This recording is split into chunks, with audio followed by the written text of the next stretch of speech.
let's jump right back into my conversation with Bruce Meyers. Where I had ended last week was I asked him what he thought his legacy was going to be. What did he want people to remember about him? Bruce Meyers. I think people have said it. One guy has it on his license plate. Thank you, Bruce. Something like that. But I brought pleasure.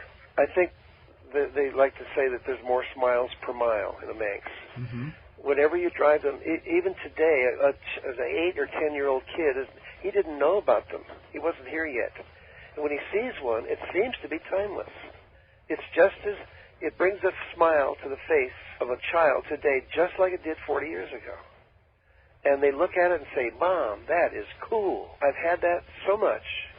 I think what I did was I brought just a hell of a lot of pleasure to people because of the sense of freedom and the sense of youth, mm-hmm. the wind in the face, the guy that's hanging on to his youth. He'll build one just to feel younger. He'll drive the thing with the wind in his face. Sure. The kids would rather ride in it to the store to get the groceries with Mom rather than the Pontiac and station wagon. The thing has this variety of reasons, but it's always about the fun and the pleasure. So I guess that's what I did, mostly.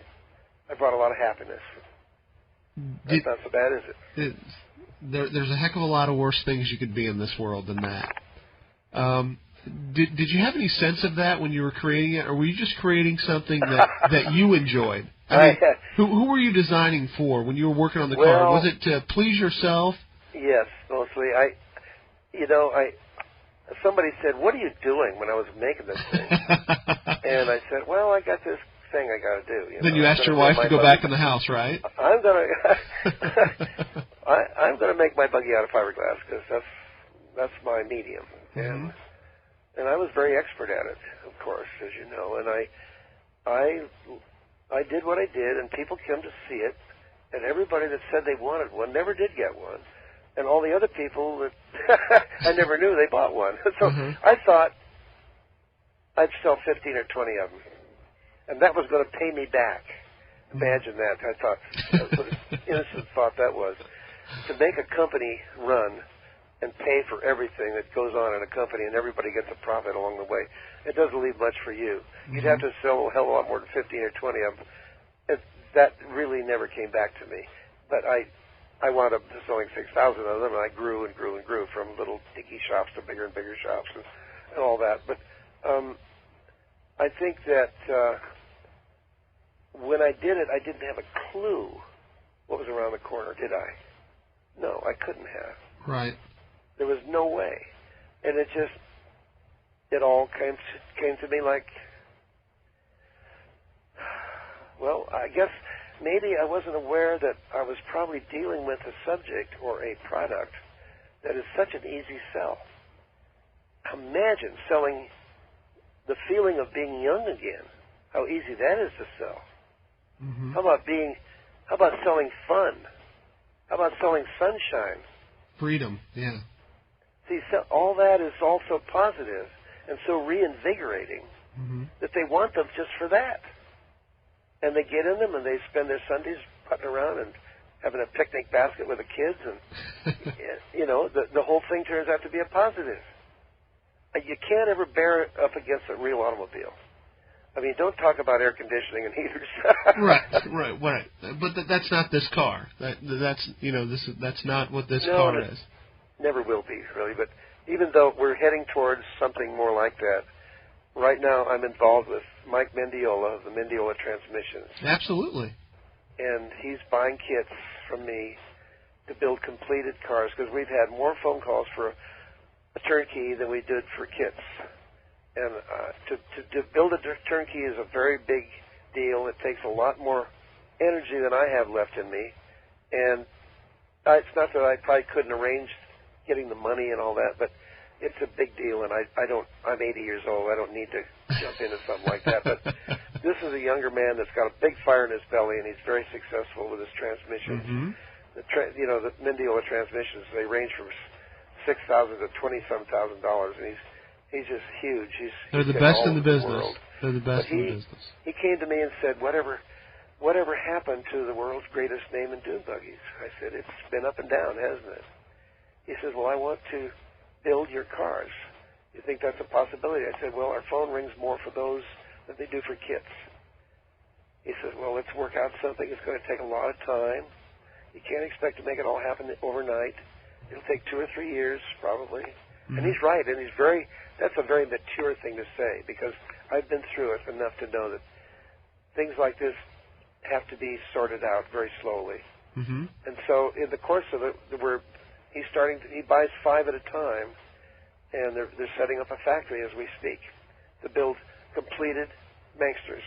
But they'll have 6-cylinder Subarus without the turbochargers, which makes them far more durable. The turbocharger is really a lot of fun. I have one with a 4-cylinder. But the turbocharger are also the weak point. They don't seem to want to live forever sometimes. Right. Anyway, it's got 6-cylinder and with a 6-speed transmission and the paddle shifting. Just an assortment of little levers. Really? Yeah, and also A-arm front end. We have a kit coming that is a bolt-on to VW chassis, and for street use. There's one also made for a 12-inch travel for off-road. But we're going to take the street use, so that you see the back end of a late Volkswagen has really the same kind of a rear end layout as a Porsche. Mm-hmm. And though the front ends probably today on Porsches are probably McPherson strut, which is excellent, but they like the A-arm. The A-arm is more controllable. You can do more to adjust what you need into your front wheels, and rack and pinion steering and all that, and power steering too. So these cars will have tilt wheels, tilt columns, rack and pinion, power steering, A-arm front ends, disc brakes, 6-speed transmission, 6-cylinder, close to 300 horsepower, 260 or somewhere in there. It's a lot of horsepower for a Manx. Yeah, for an 1,800 to 1,900 pound car. So you've got a better power-to-weight ratio right now than you would have with Cobra or a Viper or Corvette. In fact, I have a purple one I'm building right now, not the 6-cylinder, but a 4-cylinder, for a guy that he wants to. We've lined it up with Auto Week and to have a drag race with maybe a Cobra or something and show that this thing is quicker. The red one that I put out has way too tall a rig and pinion, and it does 4.2, 0 to 60, not too bad. Mm-hmm. But it needed some other things that I never got around to doing. It needed an anti-sway bar, because they tested it for the street, and it was kind of an unfair in that I didn't know they were going to do that. I would have put an anti-sway bar on it, because anti-sway bars off-road are awful. They take away half of your steering. Right. You keep one wheel in the air all the time. You don't need that. but when you're on flat surfaces, you want the anti-sway bar, because it keeps the car from rolling, obviously, and keeps all the rubber on the ground. So, anyway, that being said, that's just an experiment that came and went, and that's in that same article in that Car and Driver back 6 months ago. Well, I will have to find that. If you haven't seen it, you ought to look at it. I will have to find that. And the page at the end of that 6-page article is the one about when you bought a Manx, you bought a piece of California. Yeah, I definitely have to find that. Now, do you have any? What other cars do you have lying around? Do you have any VWs lying around? I only have Old Red, the original Manx. Not anymore. We've got a couple of sedans out in the back that I just have for parts. And I have floor pans and stuff like that. I keep a lot of that stuff, because when you're mocking up these things, you need Volkswagen pieces. So I have a lot of that. In fact, I have too much of it. But it's necessary somewhat. On the other hand, anytime I want, I can go down to one of the world's biggest VW dismantlers, and he's got everything that you could ever want. He's got them stacked 3 high. I mean, everything. You can get buses with lots of little windows. You can get Carmen Ghia coupes, convertibles. He's got everything. Wow. So there's not a problem there. But, the rarity, when I was building the first Manx, I had a 1953 VW single cab pickup, a 25 horse aluminum engine. This is, ancient, 16-inch wheels. Had about 2 inches of travel up and down. Rode like a truck. Right. But it was not a big deal in those days. But see, today that thing would be very precious to somebody. Sure. I bought it for $450 and sold it for $400. Had it for 3 or 4 years or something. And a little single cab Volkswagen pickup is a little precious little jewel today. Absolutely. God knows, I think they get over $20,000 or something for that kind of thing. Beautiful buses.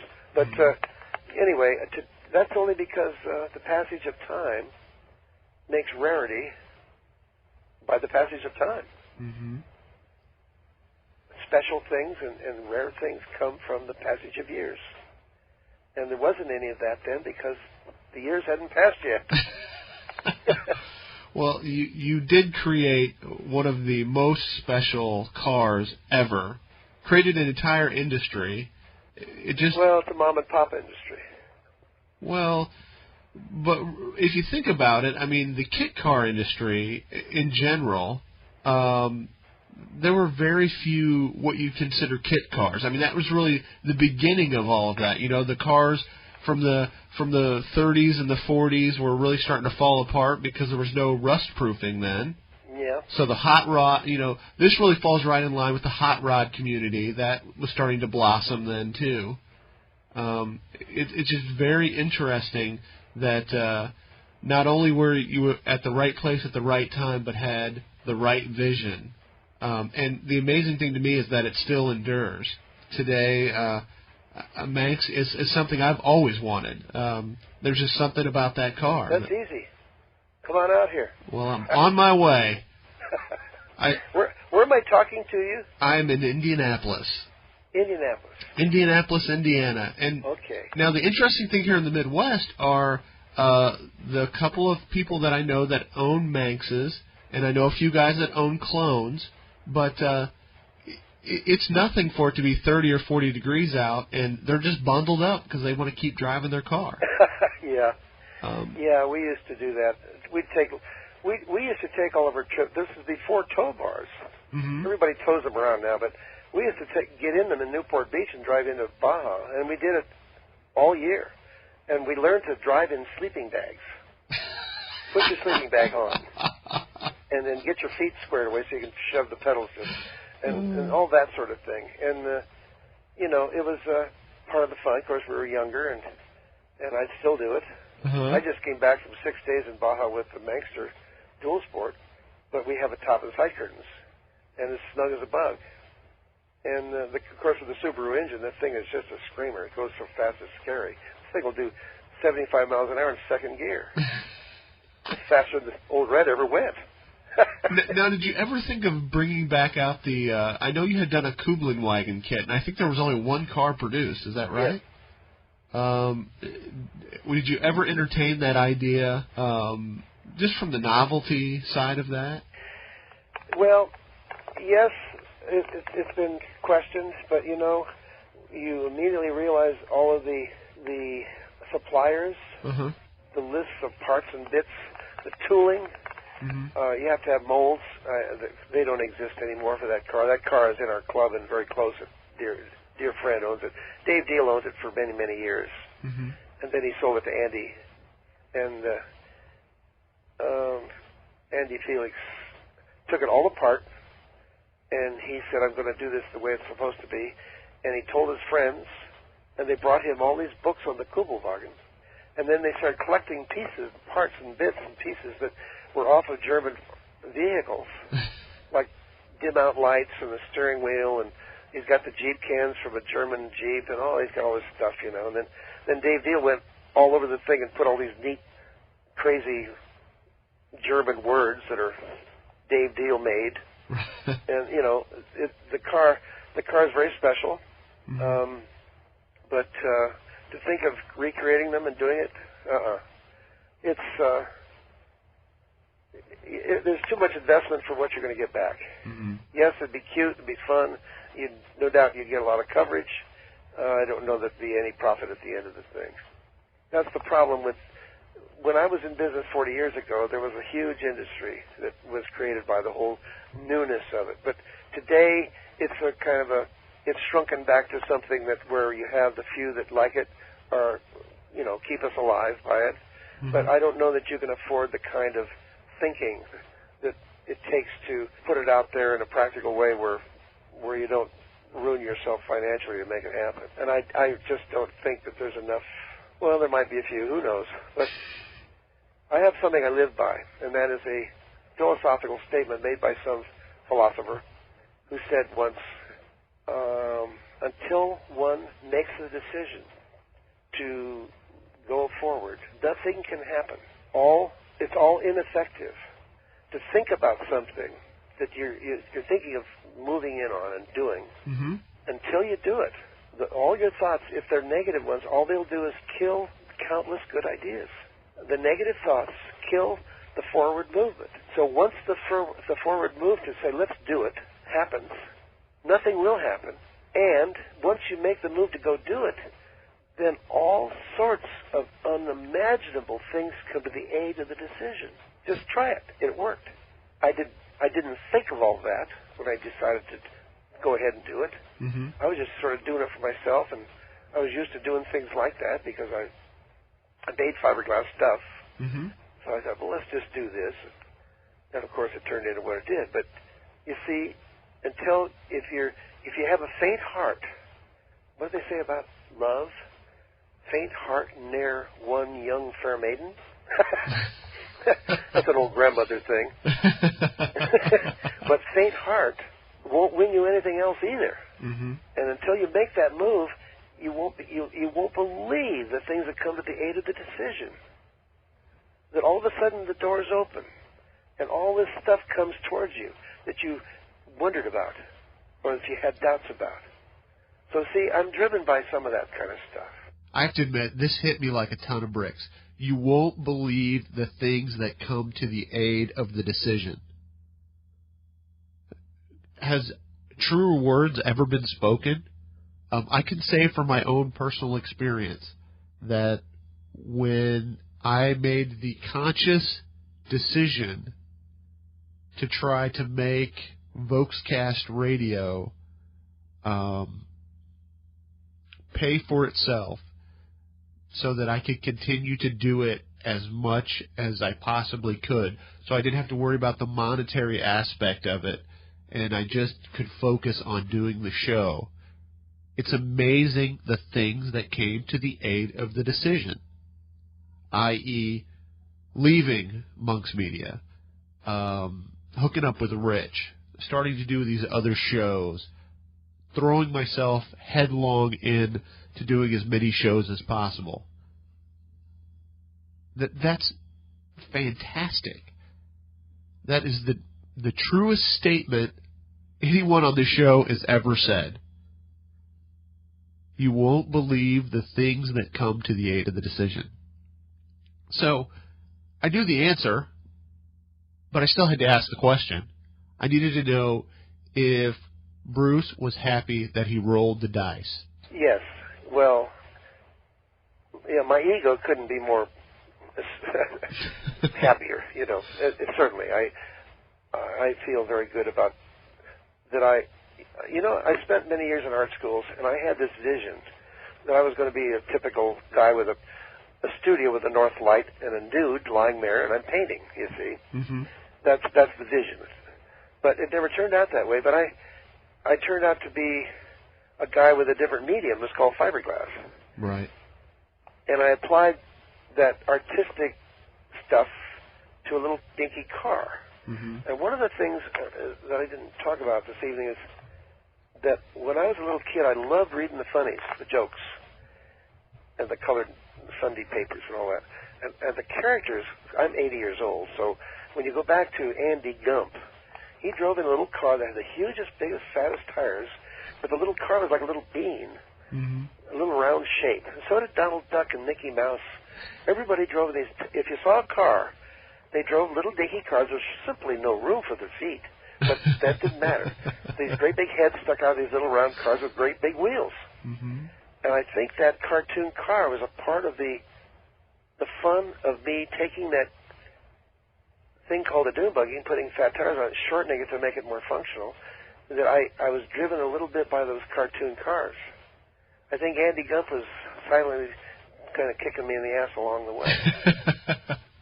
And Mickey Mouse and Donald Duck and all those characters. I have a poster in my office that shows them, it's a puzzle that you put together on a tabletop. Mm-hmm. But it has all of the Mickey Mouse's friends, Horace Horse-Collar, Clarabelle Cow, and Donald Duck, and everybody's there. And they're all in a little Manx type of buggy. Somebody whipped up for Disney Studios once. And it's just, it kind of touches on my childhood notion about that kind of a car, which somehow later in life, I guess, I was able to actually do.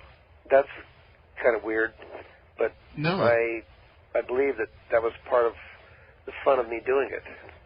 I just, maybe I imagined myself driving around on the beach with my surfboard on the top in something like Donald Duck would have driven. See? Right. I had some kind of a vision or something.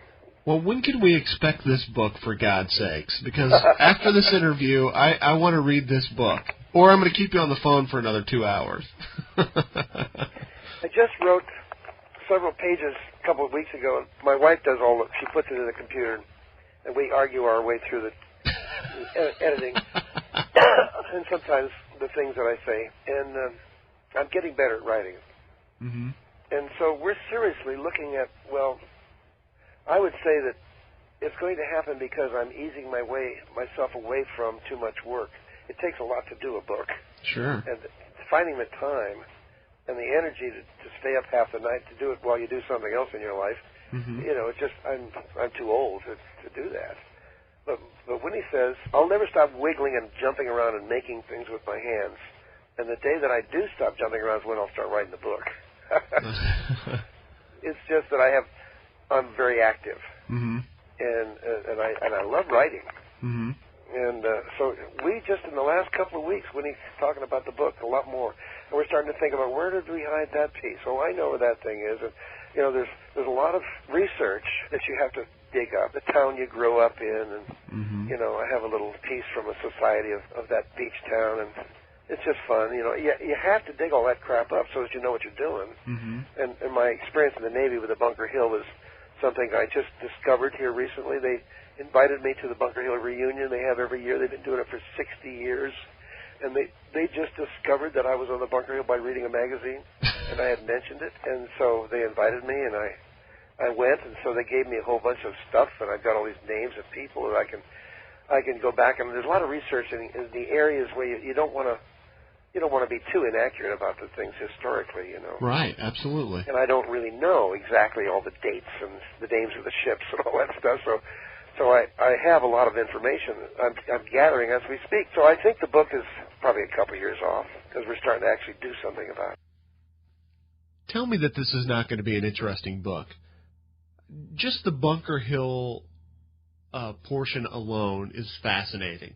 You're talking about a boat that was 874 feet long, carried 82 aircraft, had a crew of 3,448.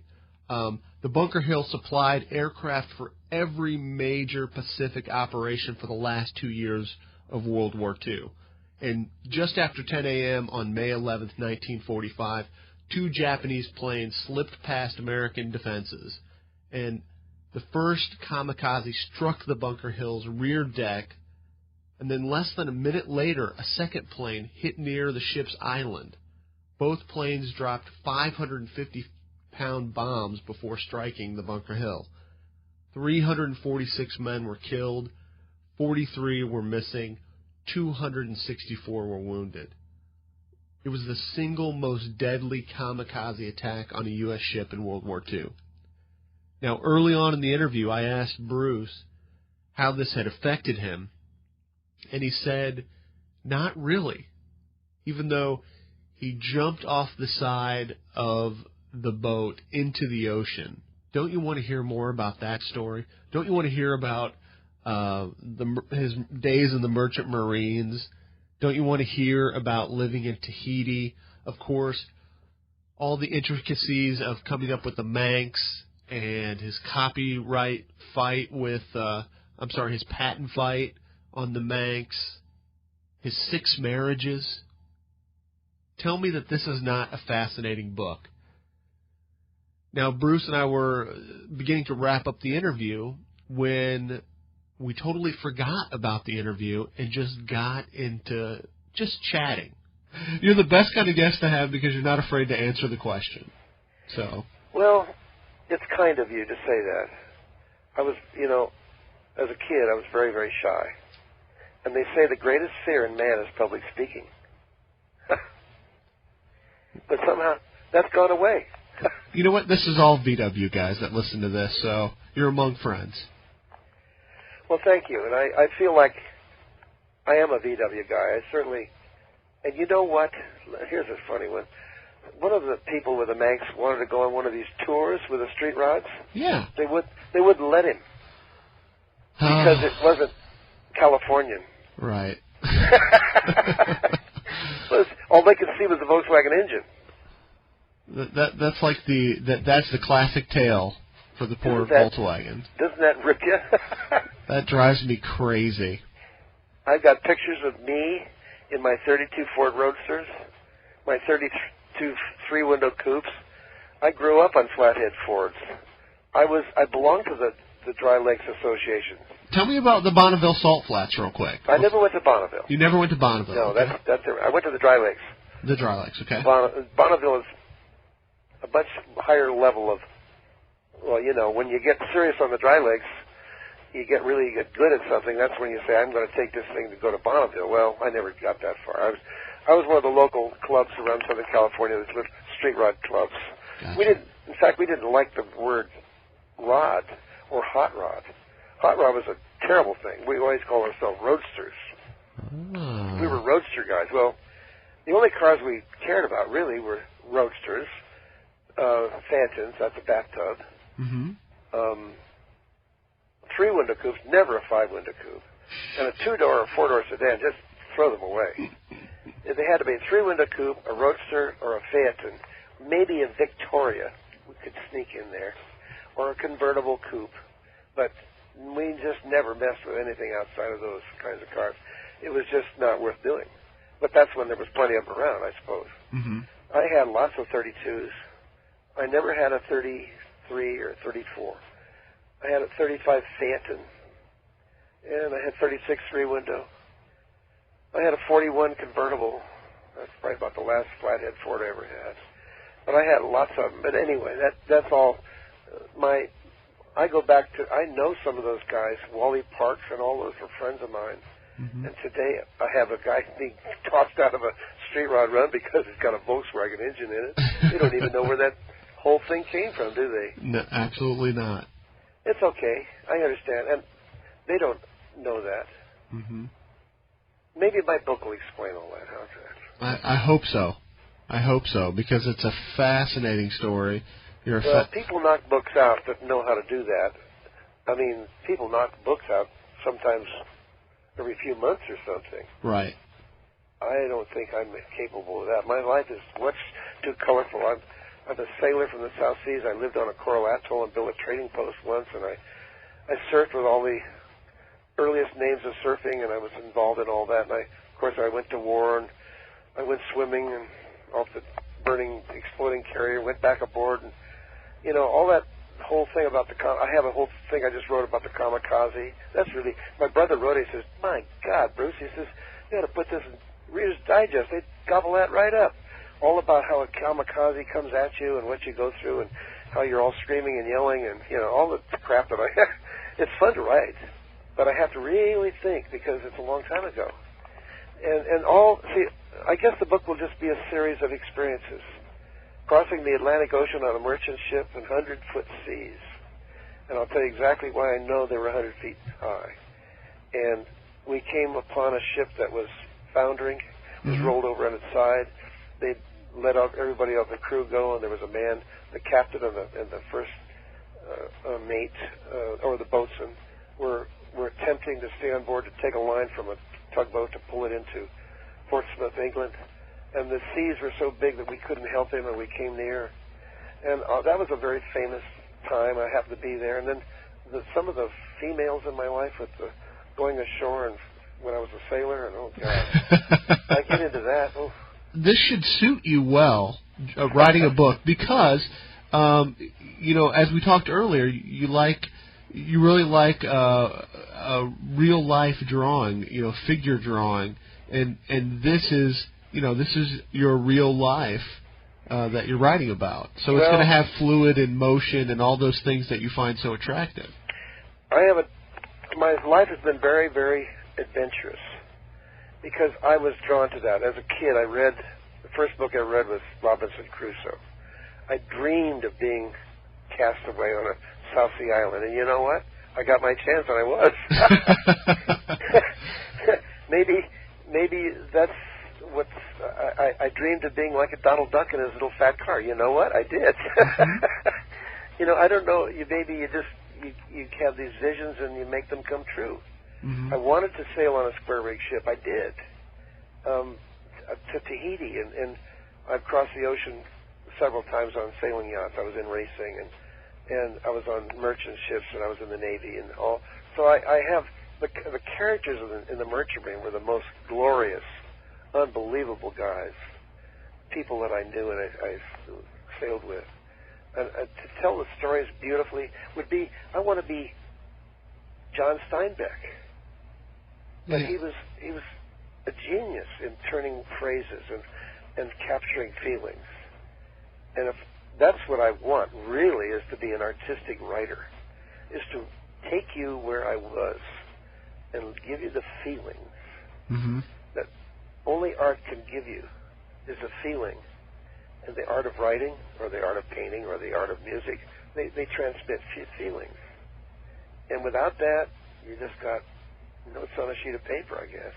But don't you believe if you write the way you speak, like you're speaking to me right now with that same passion, that same meter, that's going to come across.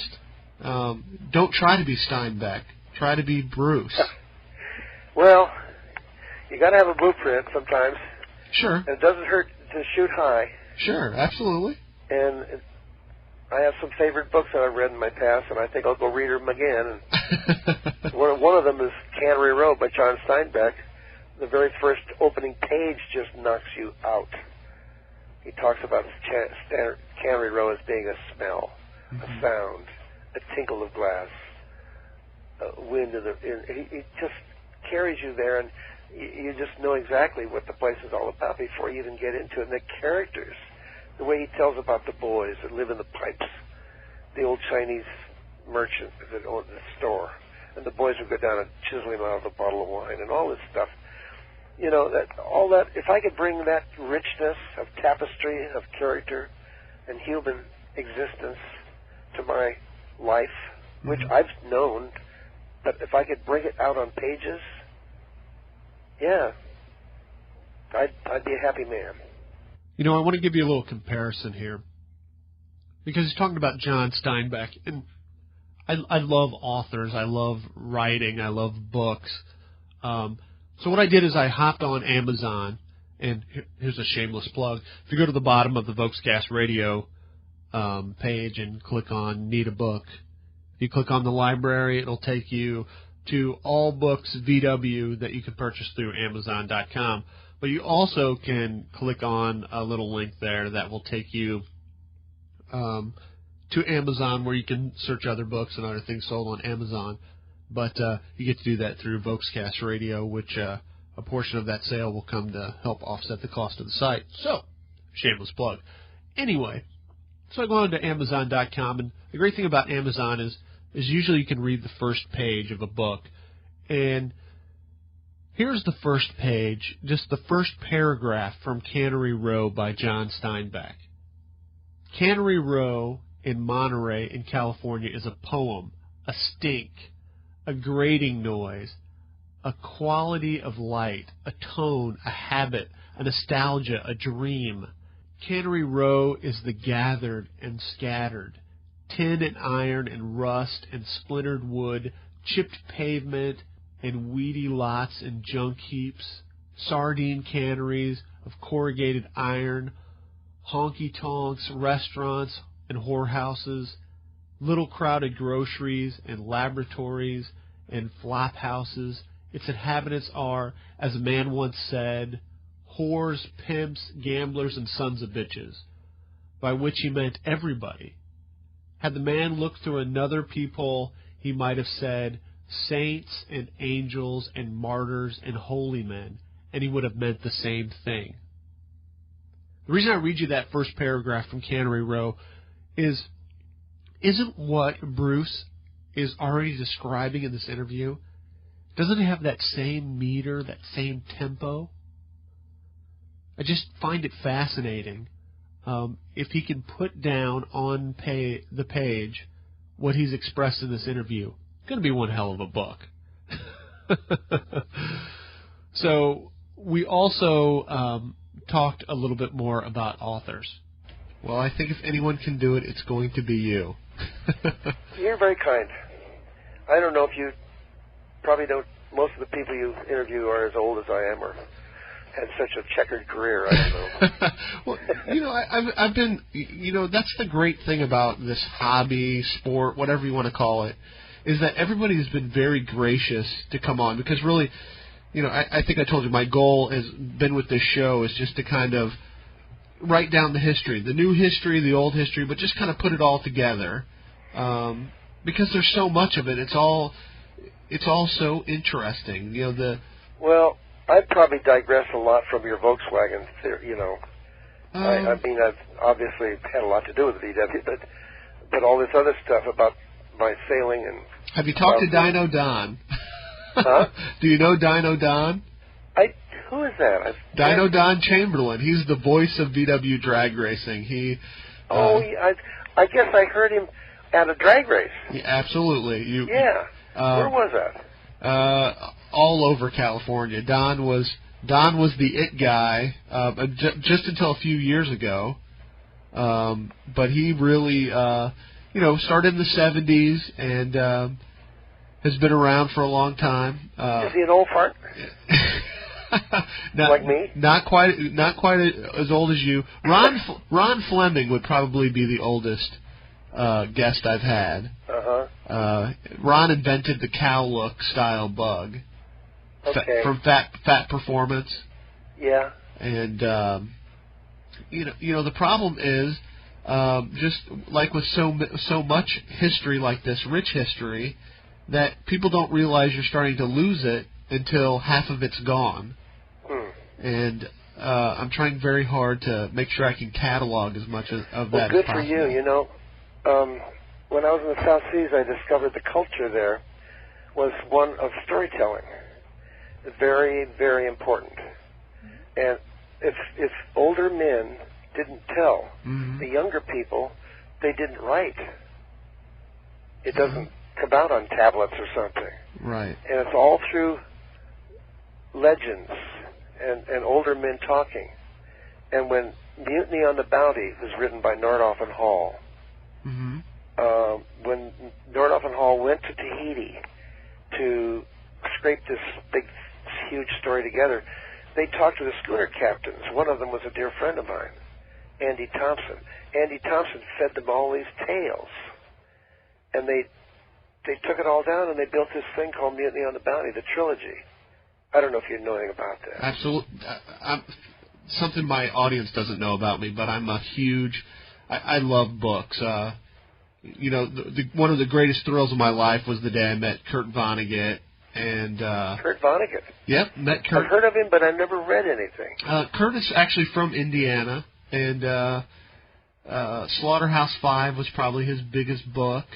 And, as a matter of fact, in my studio, where I'm talking to you from, while I have lots of autographed Volkswagen stuff, my most cherished possessions are authors' autographs that I have hanging on the wall. Wow. Because I love books. You're a literary guy. I'm like you. Steinbeck, when you read Steinbeck and he can paint that picture with words, that's amazing to me. Well, they say he was one of the greatest portrait artists with words. I would agree with that.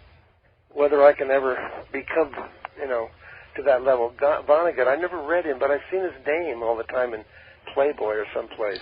Yeah, you know what?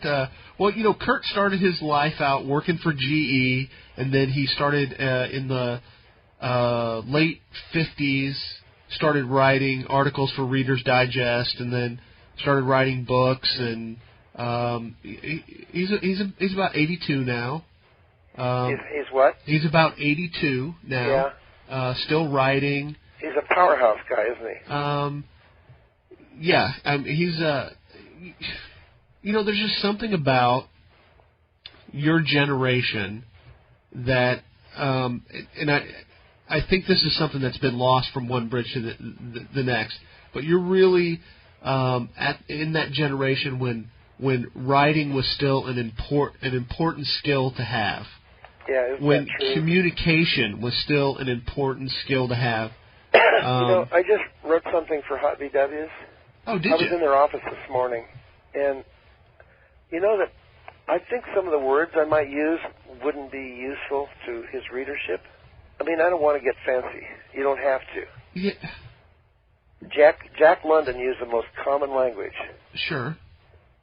So it isn't necessary. But when you think about who you're writing it to, now Jackie Morel in France, he said the first thing is his magazines are all full color all the way from one end to the other. Mm-hmm. They're picture books, and he says because that's what the kids today do. They look at the pictures, and if they're interested in what the picture is about, they'll read the caption. So the caption is rather enlarged print, and it's simple and easy, not too verby. And he says then if they go farther than that, they'll read the text. Mm-hmm. But a very small percentage reads the text. So unfortunately, he's catering to a kind of an unintelligentsia. But what's the harm in challenging people? I don't understand. I don't really, and this has nothing to do with Volkswagens or anything, but I don't understand when we lowered the bar. It's kind of like we wanted everybody to get over the bar, so we lowered the bar, and I think we're doing an incredible disservice by doing that. Well, it's all part of the instant gratification. It's simpler to toss something out with big pictures and big captions mm-hmm. than it is a tome full of words. Today's public is not as, I guess, the reader kind of public that we wish they were. I'm not sure it's the instant gratification in every way, but I know that when I sold Meyers Manx 40 years ago, there was far more people who were ready to build a kit car. Mm-hmm. Today, they want the car because they're used to going down to any car dealer and for $400 you can drive out the door with anything you want. Right. Whether they can pay for it or not is something else. Well, you said something interesting earlier in the interview when you're talking about how simplistic the lines of the car were and how simple the car is. Yeah. But, the interesting thing about that car is, while, yes, compared to a modern-day Jaguar, it's a very simple car, it takes a lot of complexity to get that simplistic with anything. Well, unless it's a stick, for God's sake. You're touching on something I preach. It's really hard to make something simple, but it's very simple to make something complex. Mm-hmm. It's easy to make it complicated, and it's very complicated to make it easy. In other words, there's more sophistication in the simplicity. Mm-hmm. It's easy to build a house with 7 gables, mm-hmm. and I know guys that build things and they keep changing their mind and we'll just cut it off here and weld on there, sure. And they go on and on. And this thing is such a lack of simplicity; it's just horrible. But it doesn't bother them. Right. To me, the challenge, like in the Toad, was how simple can I put 4 wheels off of a Volkswagen underneath you? And that was, to me, the challenge was how simple can I make it? Mm-hmm. But I don't think a lot of people recognize that. They just look at it and say, huh, and walk away. They don't admire it for that, what you're talking about. Well, it's an incredible feat to me. I can't tell you how honored I am to have this conversation with you. Well, that's very kind. You're very nice. I mean, we have burned up a few words here tonight, haven't we? Absolutely. And you know what? I'm going to make this a 2-part show.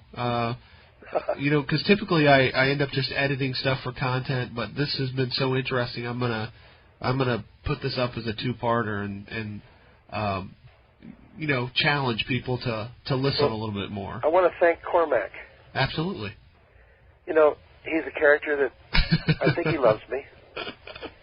Never sure with Dave. Yeah, but listen, when we first came to know each other, he lived close by, and he'd always bend at the waist and put his arms above his head and bow down, and he'd say, "I'm not worthy," whenever to me, see. So I'm called Mr. Worthy, and my wife Winnie is Mr. and Mrs. Worthy. Now, he passed me once in a car, and down came the window, and his arms came out, and he waved up and down, "I'm not worthy." See, he's just a sweetheart of a guy. Absolutely. I miss him now that he's moved away. Now, do you talk on the phone at all? No, I don't.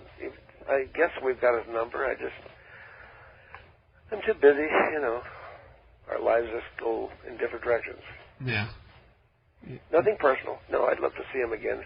If I go in that direction, he'll know about it. I'll get in the car and drive up there, that neck of the woods. He'll see me. You'll make him roll out the red carpet. Pardon me? I said you'll make him roll out the red carpet. Well, he's a sweet guy. Yes. And he's been very gracious to me. He's really helped me get a lot of the folks that I've been fortunate enough to get on the show. So. I hope your show can pay for this phone bill. Oh, well, let me tell you something. It's amazing now. It is.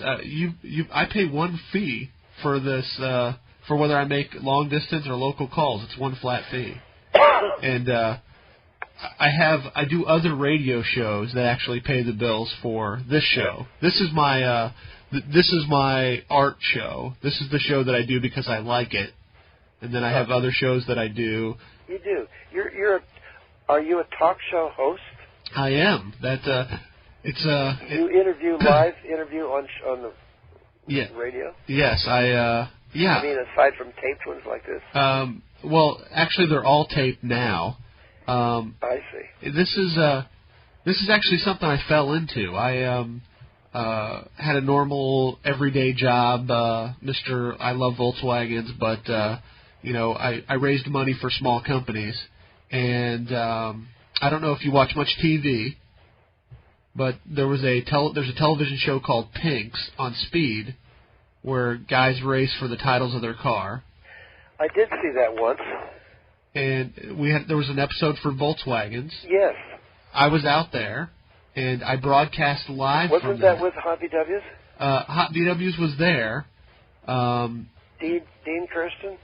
Dean was there. Mm-hmm. Maybe Bruce Meyers or somebody. I think Dean was there, and I broadcast that event live. So that's it. My chat with Bruce Meyers. Fascinating. Fun. Had a little bit to do with the Manx. Had nothing to do with the Manx. Had everything to do with the Manx.